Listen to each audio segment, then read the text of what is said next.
इस वीडियो में हम बात कर रहे हैं एक और सॉर्टिंग टेक्निक की जिसका नाम है bucket sort and this is also index based sorting technique. और बकेट सॉर्ट बिल्कुल वैसे ही जैसे हमने बात की थी कि सॉर्टिंग टेक्निक्स हमारे पास दो टाइप की हैं, एक है कंपैरिजन बेस्ड सॉर्टिंग और एक है index based sorting.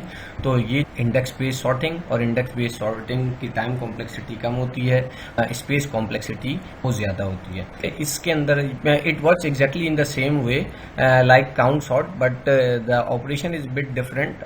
Instead of counting the number of elements in the array, it is creating the bucket. तो हम क्या करते हैं, हमारे पास रिक्वायरमेंट क्या है इसको क्रिएट करने की कि we take an array A which needs to be sorted and select the largest element in the array। हम array सॉर्ट करना है, उस array को लेते हैं।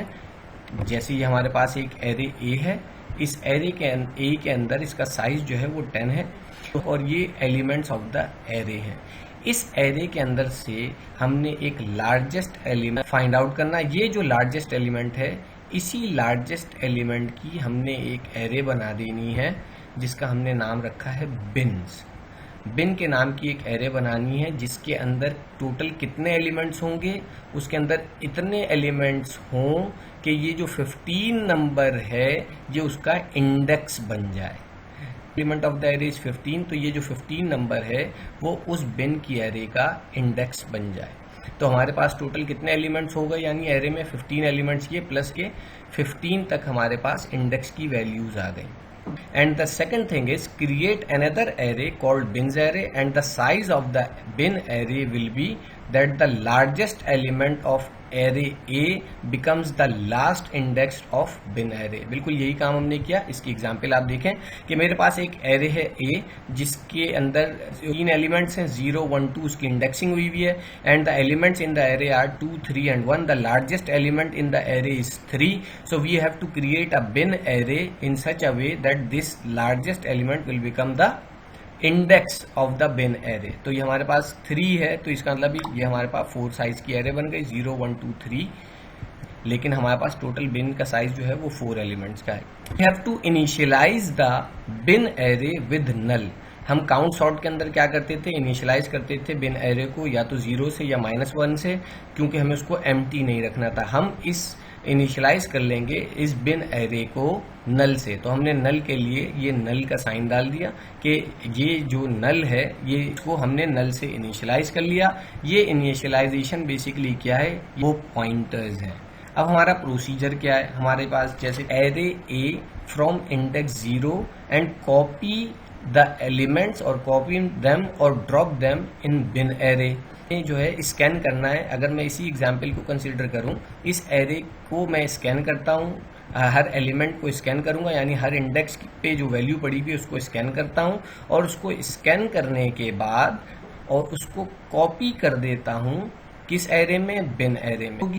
अब मैं एलिमेंट है, अगर आप एलिमेंट है 2, तो बिन ये एरे को मैंने स्कैन किया तो यहाँ पे 2 मिला, तो बिन एरे में जाओ और ये सारी वैल्यूज जो है वो नल से इनिशियलाइज हुई हुई हैं। तो 2 लोकेशन के ऊपर जाके यहाँ पे इस नल की वैल्यू को ख़त्म करो और यहाँ पे उसका बकेट क्रिएट कर दो।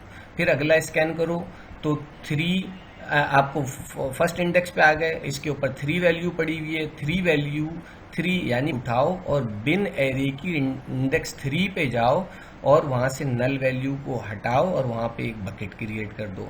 और इसी तरीके से फिर आगे स्कैन करो और 1 की लोकेशन पे जाओ, नल वैल्यू हटाओ और बकेट क्रिएट कर दो।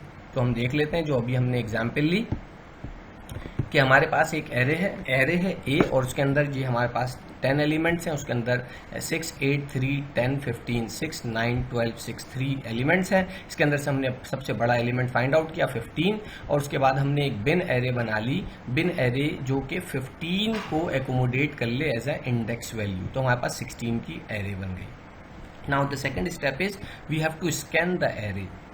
तो we are scanning the array from 0th index till 9 and where we are finding the value। ये जो ये पहली इंडेक्स के ऊपर हमें जब हम स्कैन कर रहे हैं 0th इंडेक्स के ऊपर 6 वैल्यू पड़ी हुई है, तो बिन एरे में जाओ, बिन एरे में जाओ यू से इंडेक्स 6 की जगह के ऊपर जाओ और ये जो नल वैल्यू इसको कट करो और यहाँ पे एक बकेट क्रिएट कर दो। तो ये मैंने एक बकेट क्रिएट की 6 और इसका रेफरेंस इसके अंदर डाल दिया। तो अगर आपको ये समझ में आ रहा हो, जब मैं इसका रेफरेंस इसमें डाल रहा हूँ तो basically I am trying to develop the link list. ठीक है, तो ये इसका रेफरेंस जा रहा है। तो 6th एलिमेंट आ गया और ये यहाँ से कट कर दिया और मैंने यहाँ पे एक रेड कलर के मार्कर से का रेफरेंस डाल दिया। फिर अगले एलिमेंट के ऊपर मूव करो। अगला एलिमेंट है मेरे पास 8th लोकेशन के ऊपर जाओ बिन वाले एरे में और 8 लोकेशन का ये जो नल वैल्यू उसको कट करो और यहाँ पे एक बिन क्रिएट कर दो। और मैंने यहाँ पे बिन क्रिएट की, उस पर 8 वैल्यू लिख दी और यहाँ पे नल का रेफरेंस पास कर दिया। इसी तरीके से एरे को स्कैन करते जाओ, थर्ड इंडेक्स की साइड इंडेक्स पे आओ और यहाँ पे इसको रेफरेंस को कट करो, यानी नल वैल्यू को कट करो और यहाँ पे एक बकेट क्रिएट कर दो 3 और यहाँ पे उसका रेफरेंस पास कर दिया। फिर हमें अगला एलिमेंट मिला 10, हम 10th लोकेशन पे गए, यहाँ पे इसको कट किया हमने और यहाँ पे हमने एक बकेट क्रिएट की और यहाँ पे उसका रेफरेंस पास किया। फिर हमें 15 वैल्यू मिली, 15th लोकेशन पे गए, हमने यहाँ पे 15th वैल्यू पास की, 15th वैल्यू पास की और इसका रेफरेंस वैल्यू मिल गई 6 स्कैन करने पे। जब आपने 6 को स्कैन किया तो पता चला 6 तो ऑलरेडी उसका एक बकेट क्रिएट था। आपने क्या किया, उसी के रेफरेंस से एक और इंसर्ट कर दी, इसके अंदर एक और वैल्यू इंसर्ट कर दी और एक और 6 क्रिएट कर दिया आपने, 6 की बकेट क्रिएट की और इसके अंदर इसका रेफरेंस पास कर दिया। आपको 9 मिली वैल्यू, आपने 9 के ऊपर जाके इसके रेफरेंस को कट किया, यहाँ पे एक बकेट क्रिएट की और इसके अंदर इसका रेफरेंस पास कर दिया। 12th के ऊपर गए, 12 वैल्यू मिली, आप गए बिन एरे के अंदर 12th की इंडेक्स के ऊपर आपने 12 की वैल्यू को इंसर्ट कर दिया और इसका रेफरेंस पास कर दिया। और इसी तरीके से 6 आपको दोबारा मिल गया। अब आप दोबारा 6 के ऊपर आए और आपने इस एरो के अंदर इसके अंदर इसका रेफरेंस पास किया और एक और बकेट क्रिएट कर दी। फिर इसके बाद आपको 3 वैल्यू मिली, 3 ऑलरेडी क्रिएटेड थी, आपको एक और वैल्यू मिली, आपने यहाँ पे एक और बकेट क्रिएट की और ये 3 वैल्यू पास कर दी और इसके अंदर इसका रेफरेंस पास कर दिया। तो बिंग and when you are getting the duplicate value, तो ये लास्ट के अंदर आके ऐड हो रही है। जैसे ये 3 थी, ये आखिरी पहला एक 3 यहाँ पे मिला और एक फिर 3 वहां पे मिला, तो ये वाला जो 3 है ये लास्ट में जाके ऐड हो रहा है। इसी तरीके से एक 6 यहाँ था, एक 6 यहाँ था और एक 6 यहाँ था, तो पहला 6 पहली लोकेशन के ऊपर आ गया, दूसरा 6 इसके नीचे आया यानी लास्ट में आया और फिर इसके बाद अगर कोई और मिल रहा है तो उसके नीचे आया यानी लास्ट में इंसर्शन हो रही है। तमाम एलिमेंट्स को स्कैन कर लिया, एरे की तमाम वैल्यू इसके अंदर आके कॉपी या बकेट के अंदर आ गए और ये एरे खाली हो गया। जब ये एरे खाली हो गया, now consider this array is an empty array. तो इस एम्प्टी एरे करना है कि इन वैल्यूज को हमें क्या करना है, हमें तो सॉर्टिंग परफॉर्म करनी है।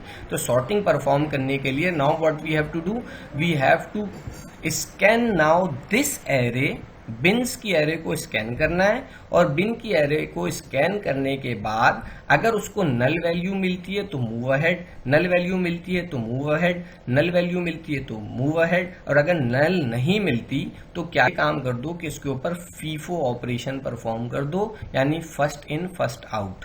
यानी ये पहले 3 पहला वाला ये आया था और उसके बाद ये वाला आया था, तो क्या कर दो 3 को यहां से फर्स्ट इन, जो फर्स्ट इन हुआ था उसको आउट कर दो। ये जो मैंने क्रॉस लगाया हुआ है इसका मतलब है कि पहले इसको आउट कर दो। तो इसको आउट किया इसने, तो इसने आउट करके ये जो एम्प्टी एरे थी, समझ लें ये खाली एरे है, इसके अंदर इसको आउट करके इसने इसको पहली लोकेशन के ऊपर 3 को पास कर दिया। ये डिलीट हो गया तो ये इसका पॉइंटर आ गया, तो इस 3 की वैल्यू को उठाओ और इसको अगली लोकेशन के ऊपर आप कॉपी कर दो। जब ये यहां से इसको, अब ये दोबारा नल हो गई, ठीक है। अब क्या हुआ, मूव कर जाओ, ये भी नल है तो और आगे मूव कर जाओ, जहां इसको नॉट नल वैल्यू मिलती है तो वहां पे क्या करो, फीफो ऑपरेशन परफॉर्म कर दो। तो इस वाली वैल्यू को कट करो और इसको जाके इस एम्प्टी एरे के अंदर पेस्ट कर दो। फिर क्या करो, अच्छा अगला इसके साथ और बकेट अटैच है, अच्छा फिर इसके रेफरेंस में जाओ और इसके अंदर से ये वाली 6 की वैल्यू को उठाओ और इसको इधर पेस्ट कर दो। फिर क्या हुआ, एक और मिल रहा है, अच्छा यहाँ से 6 की वैल्यू को उठाओ और 6 की वैल्यू को ले जाके यहाँ पे पेस्ट कर दो। नाउ इट विल बिकम, ये देखें मैंने इसको क्या किया हुआ है, जब भी मैं यहाँ से जो रेफरेंस बन रही है तो उसको मैं कट कर रहा होता हूँ। अच्छा फिर आगे बढ़ जाओ, ये फिर नल है, फिर ये क्या, ये नॉट नल है, अच्छा अंदर आ जाओ, अंदर आओ, देखो क्या वैल्यू है 8। अच्छा 8 की इस लोकेशन पे जो भी एम्प्टी के ऊपर जो तुम्हारे पास फर्स्ट फील्ड अवेलेबल है नॉन एम्प्टी वहां पे जाके पेस्ट कर दो। अब ये फिर दोबारा नल हो गई, फिर आगे बढ़ जाओ, अरे ये तो नॉट नल है, क्या वैल्यू है 9, इस लोकेशन के ऊपर आ गई। फिर क्या है अगली 10 आ गई, 10th लोकेशन के ऊपर ये नॉट नल है, अरे हाँ नॉट नल है, इसको यहाँ से डिलीट करो और इसको जाके इस एरे में डाल दो। फिर क्या 11th ऑलरेडी नल था, ये वाला क्या नॉट नल नहीं है, यहाँ पे एरो नहीं लगा हुआ, तो यहाँ पे क्या करो 12th की लोकेशन पे आओ और इसको कट कर दो और इसको यहाँ पे इस एरे के अंदर पेस्ट कर दो। फिर क्या करो भाई 15 की लोकेशन, ये भी नॉट नल है, ये भी नल है, आगे मूव फॉरवर्ड करो और 15 के ऊपर ये नॉट नल है तो अंदर चले जाओ और 15 वैल्यू मिल रही है, इसको ले आके यहाँ पे पेस्ट कर दो। तो आप देखें कि इट बिकम्स सॉर्टेड 3 3 6 6 6 8 9 10 12 15। तो ये एरे आपकी सॉर्ट हो गई। हमने बेसिकली क्या ऑपरेशन परफॉर्म किया, हमारे पास एक एरे थी, उस एरे के इस एरे को के लार्जेस्ट एलिमेंट को हमने फाइंड आउट किया, उसी के साइज की हमने एक बिन एरे क्रिएट की, उससे एक साइज बढ़ी और उस एक साइज उसको हमने जब क्रिएट कर ली तो उसके बाद हमने उसके नल वैल्यूज पास कर दी। नल वैल्यूज पास करने के बाद हमने इस एरे की जो एरे ए था जिसको सॉर्ट करना था उसकी स्कैनिंग शुरू की और जो एलिमेंट मिला 6 एलिमेंट मिला तो बिन एरे के अंदर 6 इंडेक्स की वैल्यू पे जाओ और वहां पे एक बकेट इंसर्ट कर दो और इसकी नल वैल्यू को डिलीट कर दो या कट कर दो और इसका रेफरेंस इसके अंदर पास कर दो। फिर उसको 8 वैल्यू मिली तो कहाँ जाओ 8 की इंडेक्स वैल्यू पे जाओ और यहाँ पे इंसर्ट कर दो बकेट। फिर उसको 3 वैल्यू मिली तो 3 के ऊपर जाओ और बकेट इंसर्ट कर दो और इसको नल को कट कर दो। फिर 10th मिली, 10th की लोकेशन पे जाओ तो 10th इंडेक्स के ऊपर बिन के अंदर 10th लोकेशन पे ऑब्जेक्ट इंसर्ट कर दें। इसी तरीके से 15th की लोकेशन पे इंडेक्स वैल्यू पे 6 पे 9 पे 12 पे 6 पे और 3 के ऊपर जाके आप ये कर दें। अगर कहीं पे 2 काम किए, हमने काम क्या किया, अगर हम इसको एनालाइज करना चाहते हैं with respect to time, how much time it has taken. So n elements are copied from array A to bin array. पहले स्टेप में ये हो रहा है कि जो ए एरे है उसके अंदर से n एलिमेंट्स कॉपी हुए और जाके बिन एरे के अंदर पेस्ट हो गए। फिर दूसरे स्टेप में हमने क्या किया, ईच एलिमेंट ऑफ, देखें दोबारा मैं आपको समझा देता हूं, हमने each element of array A को स्कैन किया और स्कैन करने के बाद हर एलिमेंट जो एरे के अंदर एलिमेंट था उसको पेस्ट कर दिया बिन एरे के अंदर। This is the first step. और दूसरे स्टेप के अंदर हमने क्या किया, फीफो ऑपरेशन परफॉर्म किया, जहां पे नॉट नल वैल्यूज थी, ये एरे जो है स्कैन होने के बाद एम्प्टी हो गया था, तो इस एरे को जो एम्प्टी हो गया था अब हमें बकेट बिन एरे के अंदर जो एलिमेंट्स हैं उसको स्कैन करो, जहां पे उसको नॉट नल वैल्यू मिले उसको ले जाके ए एरे के अंदर पेस्ट कर दो। तो यहाँ पे पहला काम हमने क्या किया कि इस एरे को स्कैन किया, इसके एलिमेंट्स को बिन एरे के अंदर डाला। और दूसरा काम क्या किया, दूसरा काम ये किया कि हमने बिन एरे को स्कैन किया और इन एलिमेंट्स को उठा के फिर हमने दोबारा ए एरे में डाला। तो इसका मतलब हमने काम क्या किया, हमने ये काम किया कि हमने स्कैनिंग की। अगर पहले एरे का साइज जो है वो n था, पहले एरे का साइज जो ए एरे थी उसका साइज n था, तो n एलिमेंट्स कॉपी हो गए बिन एरे के अंदर। और बिन एरे का साइज भी अगर n था तो बिन एरे के एलिमेंट्स जो हैं, जो भी एलिमेंट्स थे जो नॉट नल वैल्यूज थी वो पेस्ट हो गई ए एरे में। तो हमने काम क्या किया, हमने ये एक ही जैसा काम 2 दफा किया।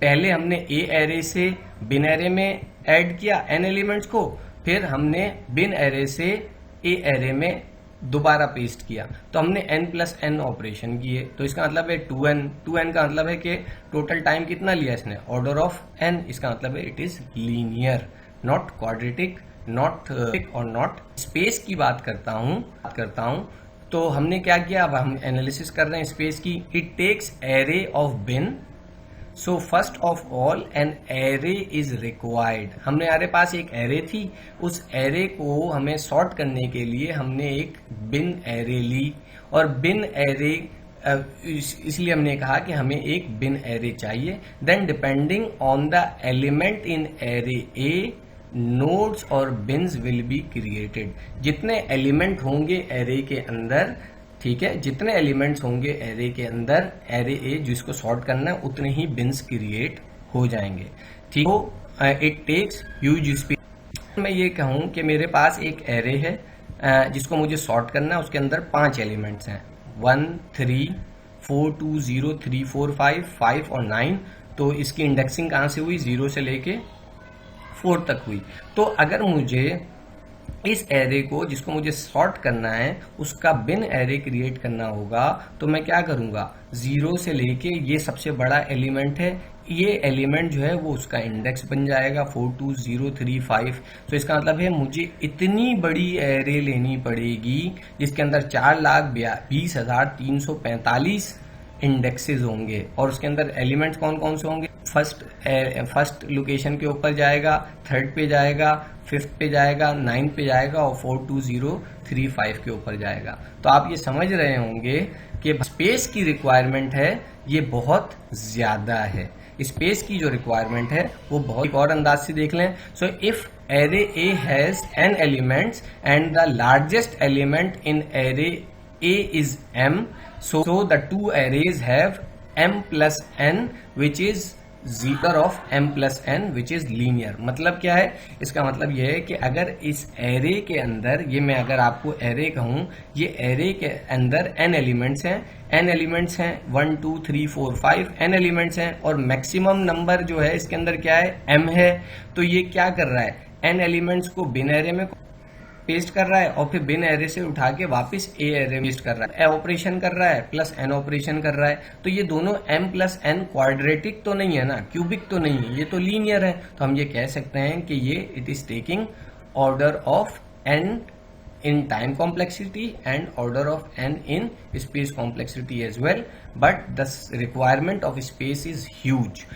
So where we are going to use these count sort and bucket sort and radix sort, where we know the range of values।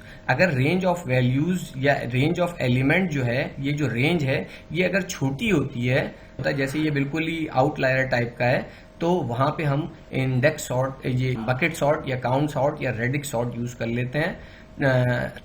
इसकी टाइम कॉम्प्लेक्सिटी कम होती है। लेकिन जहां पे इस किस्म की सिचुएशन होगी तो वहां पर हम अवॉइड करते हैं बकेट सॉर्ट को यूज करना।